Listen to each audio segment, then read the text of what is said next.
বিশেষ বুলেটিন পড়ছি শেখ মাসুমা। ইস্পাহানি মির্জাপুর শ্রেষ্ঠ ব্লেন্ডের অনন্য স্বাদের দারুণ চা। এই সতেজতা, ঘ্রাণ আর মন কাড়া স্বাদের তুলনা। চা যদি হয় ইস্পাহানি মির্জাপুর, টেস্ট হলেও লাইফটা ভরপুর। জাতীয় ইস্যুতে জনগণের ঐক্য চান জামায়াত আমির। বাংলাদেশ জামায়াত ইসলামী আমির ডাক্তার শফিকুর রহমান বলেছেন, বাংলাদেশে অভূতপূর্ব সাম্প্রদায়িক সম্প্রীতি রয়েছে, কিন্তু বিগত 15 বছরে একটি দল দেশকে এলোমেলো করে দিয়েছিল। এখন জাতীয় ইস্যুগুলোতে জনগণের ইস্পাত কঠিন ঐক্য খুবই প্রয়োজন।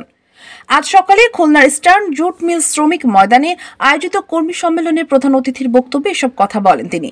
কাঞ্জান আলী থানা জামায়াতের উদ্যোগে আয়োজিত কর্মী সম্মেলনের সভাপতিত্ব করেন থানা আমির সৈয়দ হাসান মাহমুদ টিটো। অনুষ্ঠান পরিচালনা করেন থানা সেক্রেটারি গাজী মোর্শেদ মামুন। সম্মেলনে বিশেষ অতিথি ছিলেন দলটির সেক্রেটারি জেনারেল সাবেক এমপি অধ্যাপক মিয়া গোলাম পরোয়ার ও কেন্দ্রীয় নির্বাহী পরিষদ সদস্য ও যশোর কুষ্টিয়া অঞ্চলের পরিচালক মোবারক হোসাইন। জামায়াত আমির বলেন, এ দেশ কারো একার নয়, সবার।